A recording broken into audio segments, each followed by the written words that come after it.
అప్పుడప్పుడు మనకి ఈ మాట జ్ఞాపకం వస్తూ ఉంటుంది కదా! మన పెద్దోళ్ళు మనకి ఎక్కడైనా అకేషన్స్ అయ్యేటప్పుడు, వివాహం అయ్యేటప్పుడు గానీ, మ్యారేజ్ డేలు అయినప్పుడు గానీ, బర్త్‌డేలప్పుడు గానీ, పచ్చగా ఉండు, అలాగనే మరి 3 పువ్వులు, 6 కాయలని ఇలాగా చెట్టుకి, ఫలాలకి సంబంధించిన ఆశీర్వాదాలు ఇస్తా ఉంటారు కదా!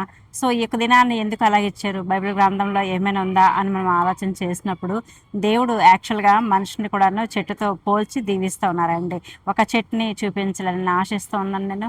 బైబిల్ గ్రంథంలోని అనేకమైన చెట్లున్నాయి. కానీ ఒకే ఒక చెట్టు 4 రకాలైన లక్షణాలను మనం చూద్దామండి. అదేంటో బైబిల్ గ్రంథంలో మనం చూసుకునేటప్పుడు కీర్తనకారుడు ఇలా రాస్తున్నాడు. మొదటి సంకీర్తనలోని 3వ చరణంలో మనం చూసుకునేటప్పుడు, అతడు నీటి కాలువలో యోరాను నాటబడినదై ఆకు వాడక తన కాలమందు ఫలమిచ్చి చెట్టు వలె నుండును. అతడు చేయనిదంతే సఫలమగును అని చెప్తున్నాడు. ఈ ఒక్క వచనంలోనే మనకి 4 రకాలైన చెట్టు అంటే ఒకే చెట్టు 4 గుణాలు మనకు కనబడుతున్నాయి. ఆ యొక్క 4 గుణాలు ఏంటి అని మనం ఆలోచన చేసినప్పుడు, మొట్టమొదటిగా నాటబడిన చెట్టు మనకు కనబడుతుంది. రెండవది మనం చూసుకునేటప్పుడు దాని తాలూకా లక్షణము ఆకు వాడని చెట్టుగా మనకి కనబడుతుంది. మూడవ లక్షణము ఫలమిచ్చు చెట్టు వల్ల మనకి కనబడుతుంది. నాలుగవ లక్షణం మనం చూసుకునేటప్పుడు సఫలతనిచ్చే చెట్టుగా కనబడుతుంది. ఈ 4 రకాలైన లక్షణాలు, గుణాలు ఏ చెట్టుకు ఉంటాయి అని మనం ఆలోచన చేసినప్పుడు సరైన స్థలంలో అది నాటబడాలి.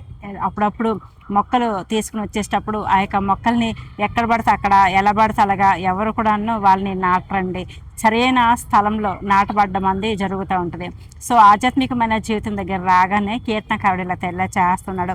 52వ సంకీర్తన 8వ చరణం మనం చూసినప్పుడు, నేనైతే దేవుని యొక్క సన్నిధానంలో పచ్చని ఒలివ చెట్టు వలె ఉంటున్నాను అంతే ఇలా చేస్తున్నాడు. దేవుని యొక్క సన్నిధానంలో మనము నాటబడాలి. పైన ఇందాక చదువుబడిన లేఖన భాగంలోని మొదటి కీర్తన 2వ చరణం దగ్గరకు వచ్చేటప్పటికి, యెహోవా ధర్మశాస్త్రమందు ఆనందించుచు దివారాత్రం దాన్ని ధ్యానించాలి అని చెప్తున్నాడు. అంటే దాన్ని బట్టి మనకు అర్థమయ్యేది ఏంటంటే, వాక్యంలో మనం నాటబడాలి, ప్రార్థనలో మనం నాటబడాలి, మంచి సహవాసంలో, సంఘంలో నాటబడాలి. కాబట్టి మరి ఇక్కడ ఈ 4 రకాలైన లక్షణాలు కూడాను కనబడాలి అనుకునేటప్పుడు సరైన స్థలంలో నాటబడాలి.